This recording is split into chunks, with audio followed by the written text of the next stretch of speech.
Hey, how's it going, everybody? Welcome back to another Gemstone Legends video. And in this video, I'm joined by a very special guest from the guild that I'm in this together. And what we want to talk about in this video is guild war strategy. This is, I believe, still in the beta phase, and there are a lot of aspects to it. It's a really strategically driven type of war, especially if you're coming from Empires and Puzzles.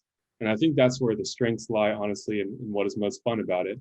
But it can be a little daunting at first. So this video is intended to break some of that down. Have a guest here because he has been calling the shots in our wars since we started with him, basically, and has learned a lot and wants to teach you guys some of that as well. So if you're watching this video and you're not currently playing Gemstone Legends, I think it goes without saying that we would both recommend this game to you. Links in the description.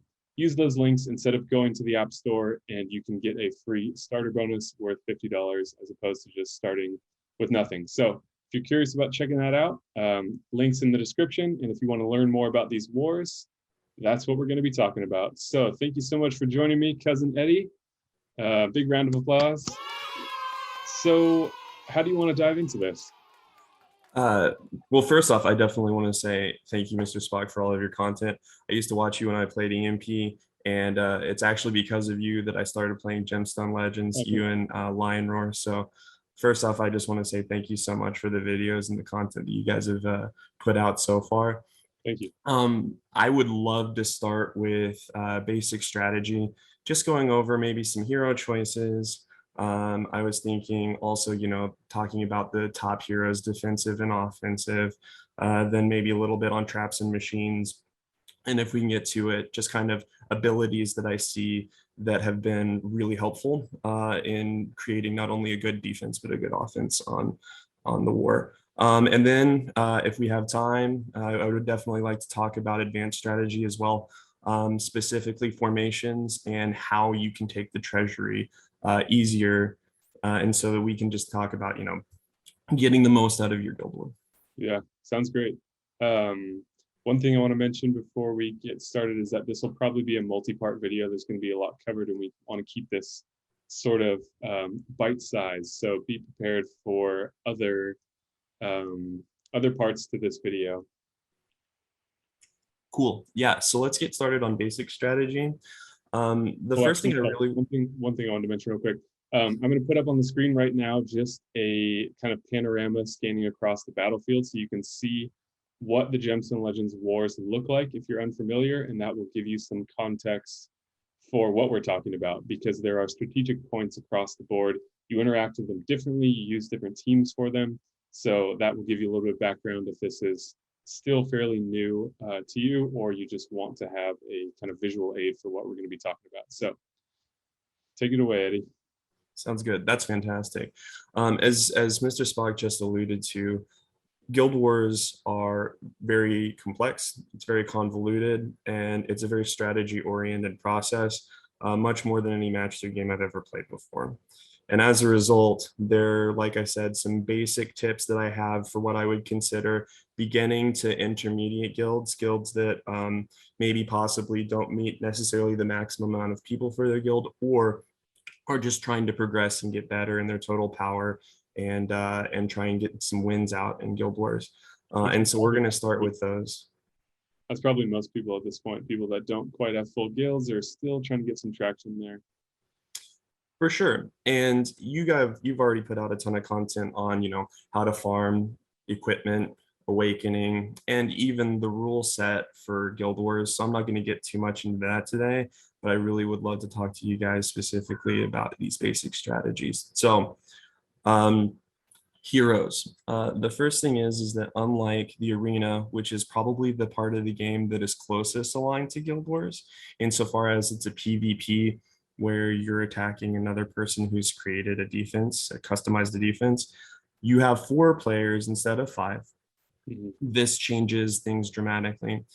Each attacker that you choose to take into a battle, or each defender you select before the war even begins, dictates a lot more of how your war is going to go, because there are fewer heroes to back up the heroes that you have on the board.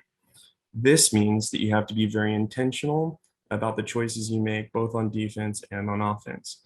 But specifically, I want to talk first about defense.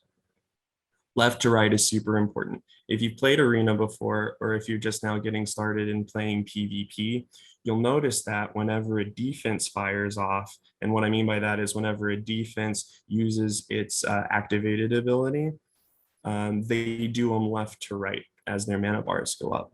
This is important because this is a game of sequencing.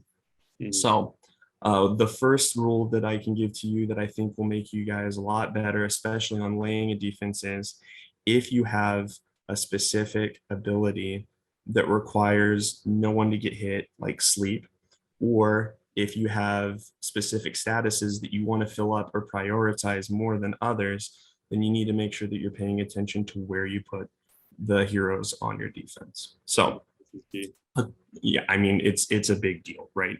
We've all seen it before. The Anula who, has a sleep, right?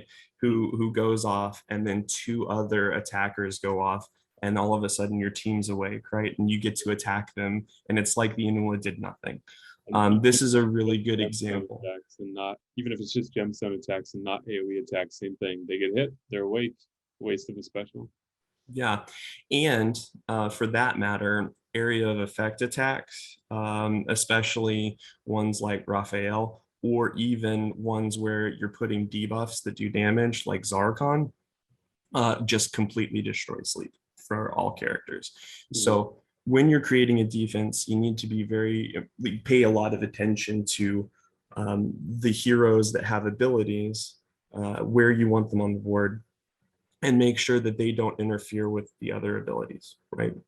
Anula is a perfect example of this. Like I said earlier, she should almost always be on the right. The only I guess, circumstance that I've seen where it makes sense to not have her on the right is if you have somebody who just lifts mana as their activated ability. But even then, if they're going next on the turn list, they might end up attacking with gemstones, like you said. So it's extremely important with sleep that you put that person or that hero on the right on your defense. I would also say that any mana accelerants like Strybog, it's important to make sure, or healers, it's important to make sure you put them on the left or the right of all of your characters, specifically based on when you want the healing or the debuff or the dispel to go off. You'll notice on Arena in the top 10, anybody who uses Nefri or Sigil almost always puts them at the very end. The reason why is because they want the healing process or the dispel process to go off last.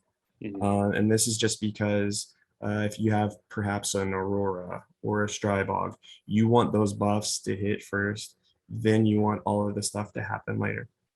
And the same is true for Guild Wars.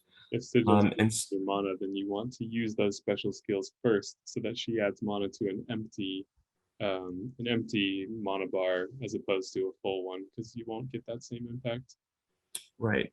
And the cool thing about it is if you have a character who provides mana to your team instantaneously, those that would go off still get to.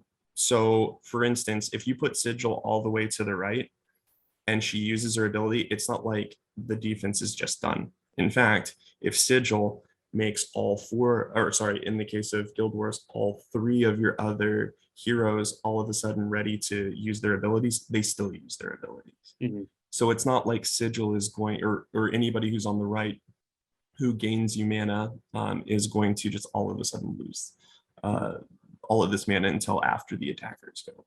That's not the case. And so essentially choosing where your heroes go is something that you have to be very intentional about, and it can make or break a defense. On offense, it's a little different because no matter where you put your characters on offense, you get to choose when you use an activated ability. It still is helpful to go left to right like you would in a defense, because whenever you're playing the game, we're human. We make errors in game. I'd venture to say that a lot of people could just use lessons in which tiles to use at what time, right? But you definitely don't want to run the risk of accidentally using a character or hero if you don't need to, or using them in the wrong sequence. So putting them left to right, even on attack, is a good idea because then it takes the thought process out of doing your attacks. You know that if it's to the left, you can click it and it's going to do the ability in the order that you want it to do. One other layer that I've noticed with that is when I'm in a hurry, either trying to take a tower very quickly or something like that, or the war is ending, I'll often use the autoplay feature in wars once I've kind of wrestled them in the direction I need to kind of speed things up. And that's where you want that order becomes important because then it's using the same protocol that a defense would and it's firing left to right. So if speed is really important and you're using that, I mean, maybe it's a niche case, but it matters there too, because then all of a sudden you could have sleep going off and someone hitting after. So just one other case for that advice. For sure. I mean, and it's, it maybe it seems niche and maybe it only saves us a couple of minutes, but 2 minutes in a guild war and challenger league is the difference between your treasury being taken or a war being lost. Yeah. And so those little adjustments mean everything. And this game is just like any other game that you play or any other sport you play. Muscle memory is nearly everything.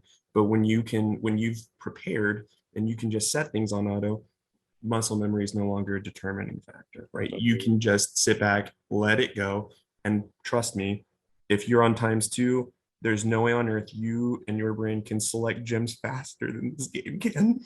And then you win your attack and you go on to the next one. Yep. The if you're ready, the next strategy that I definitely want to talk about, I want to make sure that especially our basic Guild Wars friends are going to want to know about is the difference between a good defensive hero and a good offensive hero, right? We've talked about sequencing left to right, but like, what does a good defense look like? And that's something that we've been working on and is going to be perennial. Every 2 weeks, one or two heroes comes out, and that's just on legendary, right? There are also 5 rare heroes or 4 rare heroes or 5 epic heroes or 4 epic heroes that come every couple of weeks, and they completely shift the meta game. Yeah. So I got one question for you. Yeah. Leopold. Yeah. Oh. What did you think of him before Guild Wars?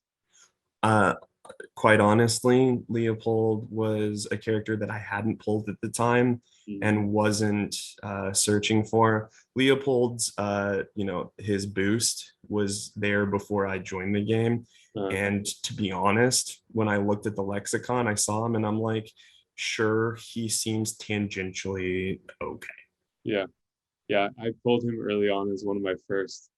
And for a long time in that early game where Arena was the full PvP experience, he was a joke.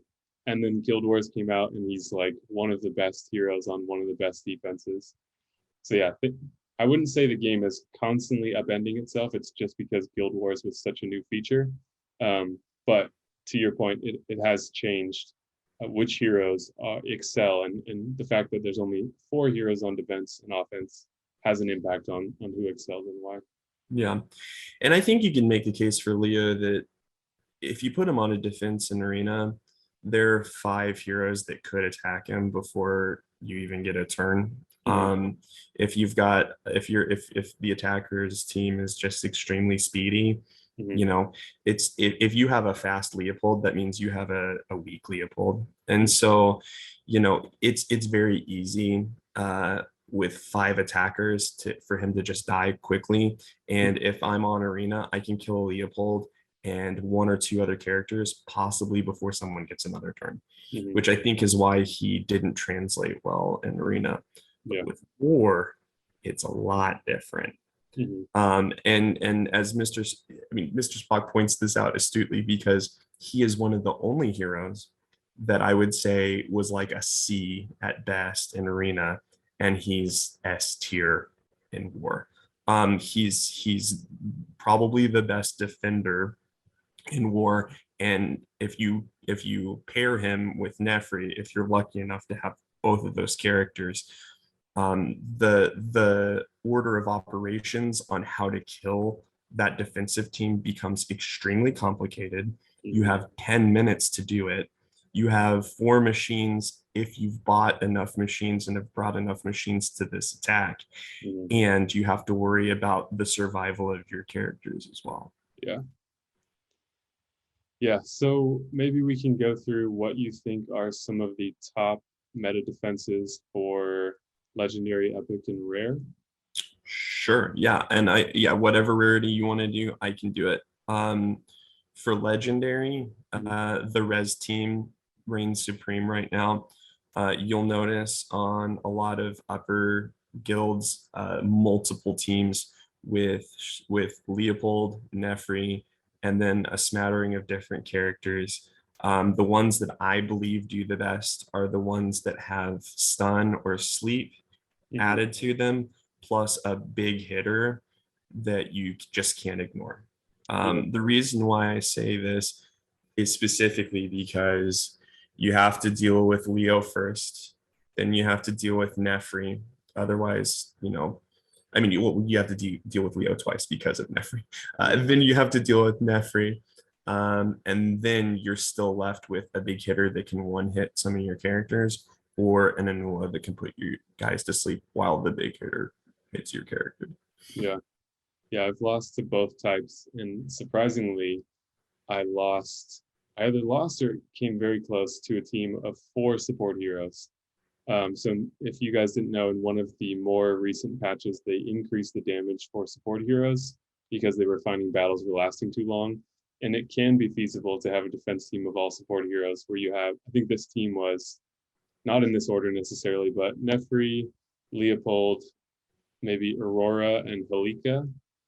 And those heroes together, you can't make a dent. You have war machines, you try to kill one, you maybe you can get all the way through depending on how much HP they have. And then somebody brings them back, and then someone's healing, and then you have heroes linked together, and meanwhile they're chipping away at you with some pretty hefty tile damage or gem damage, whatever you want to call it. But yeah, I've been wondering about that myself. What variations are the best? And there's definitely a threat of having a hitter on there, especially someone like Sophia, who is increasing her survivability while hitting you with that increased defense. Yeah, and it's tough because you have also characters like Akuma or however you pronounce it. I say Akuma. Yeah. So I mean, you have characters, and what the reason I point him out is because he had, whenever he dies, he comes back with 1 health, but he has 9 turns of invincibility. He's also an extremely hard hitter, and he hits the less the less HP he has, the harder he hits. So like you kind of want him to die if you have him on your defense, right? Yeah. And the reason why he's so strong is because he's easy to deal with individually. You just need a dispeller. You need a Sarita, or you need Mrs. Claus. Yeah, exactly. But you already only have 4 spots. And you already have to kill Leo, and you already have to kill Nefri, and you already have to kill what other support hero they have.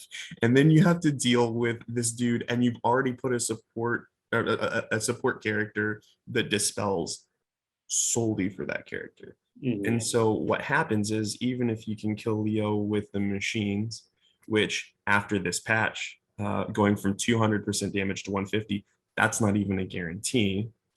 Then you have to try and kill him a second time, and then deal with an Akuma twice or a Nefri. And it's really tough stuff. I can't even, to be honest, tell you that I can beat I can't beat each of these teams every single time.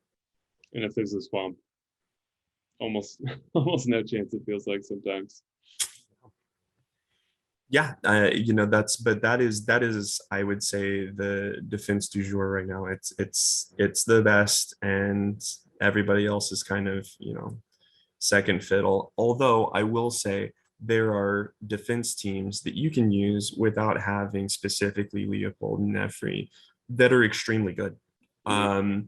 a fusion character, Strybog, that, you know, the company's name is after, is an incredibly powerful hero that can be slotted into nearly any defensive or offensive team with extreme success.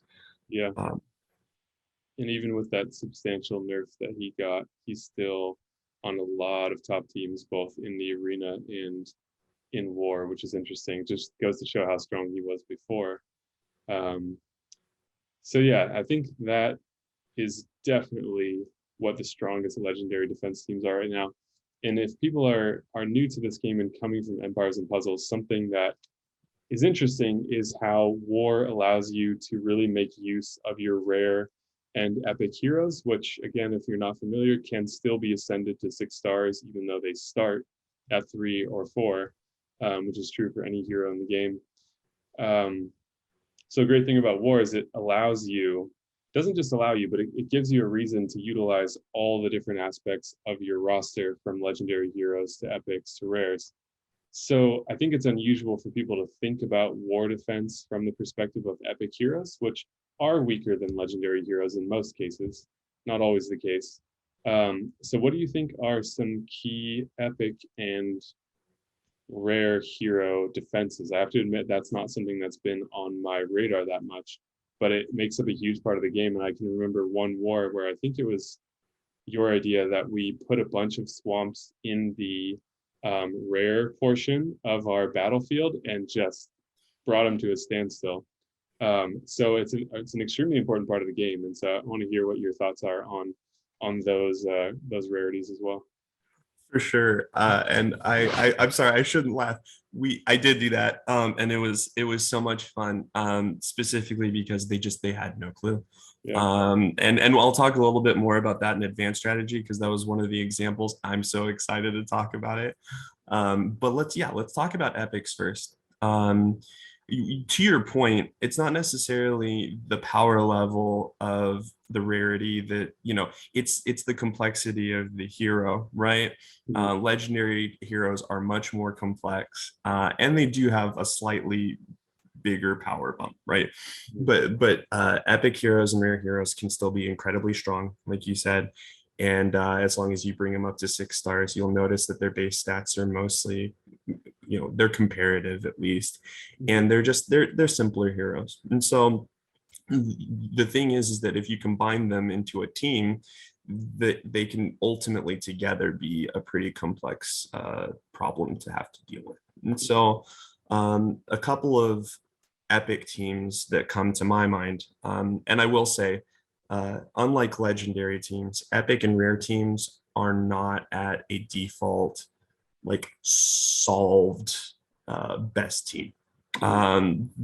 I don't think that legendaries are either, because we're still in beta, but it seems like the legendary defense team has been, or has at least gotten closer to being solved than the epic or rare. Current best for sure. Yeah, for sure. Yeah. So the epic heroes that I think slot well, first, the ones that copycat the Leo Nefri combo, the res team, they're resurrecting heroes on the epic lexicon that are extremely strong. So Faron, I think he's a desert nomad. He's Najar's yellow brother. He does a pretty good Leopold impression. I've even seen him on legendary teams that didn't have Leo, because, like I said, he does a pretty good impression. Ozanka, who is a green hero, fairly new, she resurrects, and a lot of her sisters do too. And the blue one specifically, and I can't remember her name for the life of me right now. Yeah, same. But she's also incredibly good. We were playing against Wilkie, I believe, which is, depending on who you ask, the first or second best team in Guild Wars. And there was a defense that had both sisters on the team, and they racked up. And I mean, we're a good team. You know, we're consistently, I would say, top 4. That racked up 3 defensive wins on us very quickly, and it was against some of our better attackers. And I think it was just because resurrection right now, or the ability to bring your heroes back, is extremely potent. Hmm. And in a numbers game where you're already hoping that you can try and beat somebody 3-on-4, if you bring a defense that demands 4 machines and 4 heroes to face it, Hmm. you've got a recipe for success. And I think those 3 heroes are kind of the base that you can build off of there. Do you recall if that was a trapped defense or not? It wasn't. Oh wow. That's what made me kind of like, oh, that's real. I Yeah. saw I saw someone lose in 3 minutes, and I was like, okay, so was it a swamp? And they're like, no, and I'm like, Wow.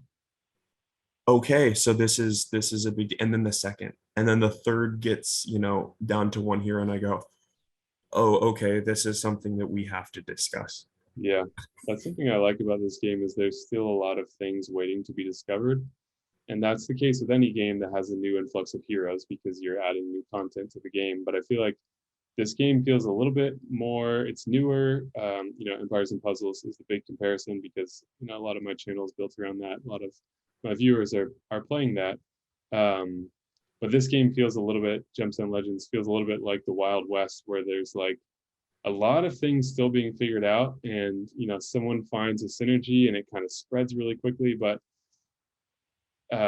there's a lot of opportunities to find these teams, and there's because you're using your epic heroes, your rare heroes, your legendary heroes. There's a lot of people to understand and to try to master, and so if you're a clever person, there's a lot of opportunities to really pour over the lexicon and think about what these different options are and how they could work together, and to be one of the first people to figure some of these things out. So that's something I like about this game too.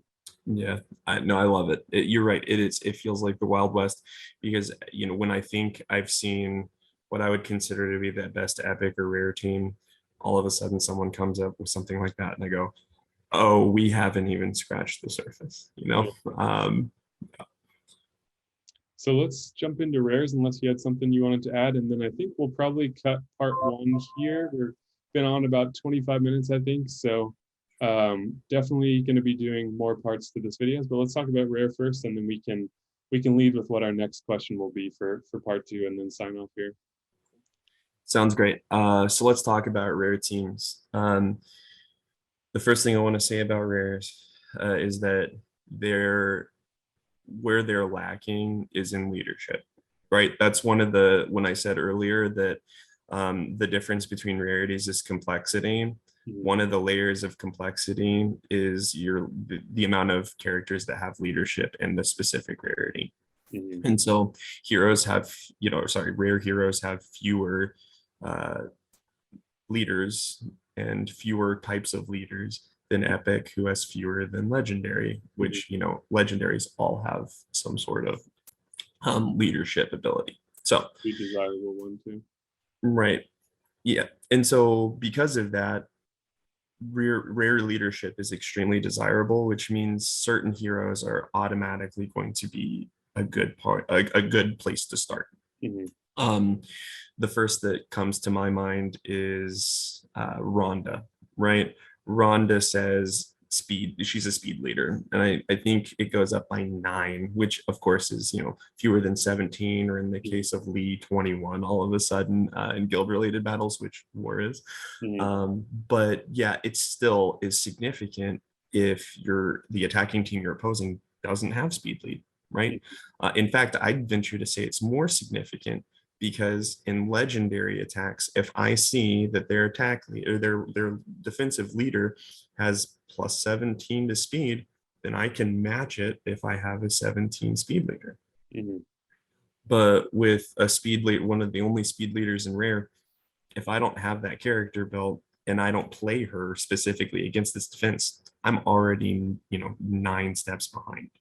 And she gives board king as well, right?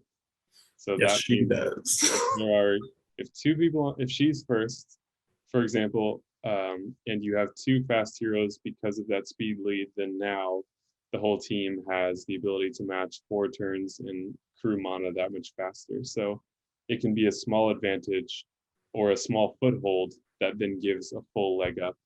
because of what that ability comes with as well. For sure. Yeah, she snowballs on you, right? If she goes off, it's and you haven't made a significant dent in the other defensive part of the team, like at least killed one or two heroes or gotten some down below HP, it's going to be an uphill battle for you, for sure. And she pairs well with some of the better heroes in the game. You spoke to the Board King. Board King is amazing when your attack is up, right? So characters like Himpy are perfect on her team. One, because for rarity's sake, or for rare teams on war, I like going to color, so 2 green, 2 blue, or 2 red, 2 purple. And so the Rhonda Himpy combo is an extremely potent combo right now because you have speed, you have Board King, you have increased attack and increased defense. And so those are really good together. You also have heroes like Elias who have a passive that bumps their speed up significantly. So you have it's obviously not for the whole team like Rhonda is, but it pairs well with Rhonda because she's already trying to exploit a speed differential in the game.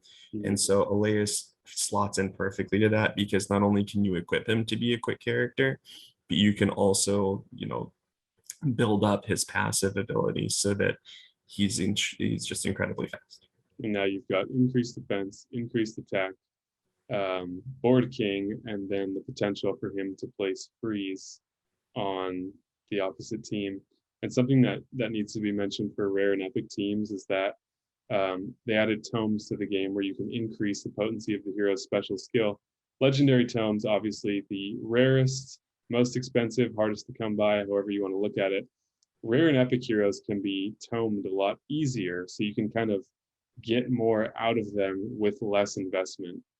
And that's something that should be, or another thing that should be mentioned in that context is it's possible to join a guild and just specialize in rare teams. You can be a huge contributor to a guild just by playing rare teams and fighting rare teams. So you don't have to have diversity across your full roster. It's ideal if you do, but because the game is still developing, there is space for newer players to really make a big impact in one area of the war.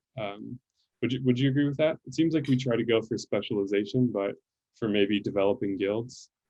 Yeah, no, I think that not only are you capable as a guild of doing this, I think it's paramount.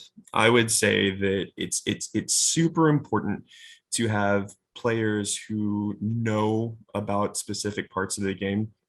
Because if you have a bunch of individuals in your guild in silos that know the same things, but only because we're all doing the same thing, it doesn't stand to benefit the guild. Expert power is super important in a team-based game. Just like any team, you're going to have specific positions on a team, and you're going to have people with different skill sets that harmonize together in order to get the victory. And this game is no different.